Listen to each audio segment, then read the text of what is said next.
Okay, a few of you have asked how to transfer that clip behind the airbag to the yoke steering wheel. It's fairly simple. There's 4 torque screw. So 2 in the top, 2 in the bottom. After you remove your airbag, you just unscrew all 4 of those. And after you remove the 4 torque screw, you will pull the frame out. So between the 2 scroll wheel, and you just wiggle it out and it will come right off. Don't worry about breaking anything. You will essentially just slide it out just like you were sliding some plastic out of a plastic mount.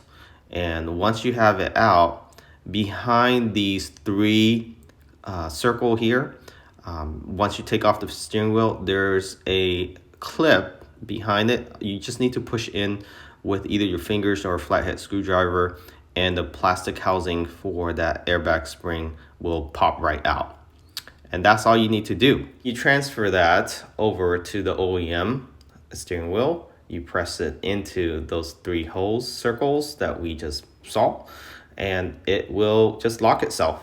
So in the reverse order. And then you place the whole housing between the scroll wheel on the left and right and the bottom trim, push in, attach the wiring as well. The wiring needs to be transferred over between the scroll wheel, heated steering wheel, and plug it in.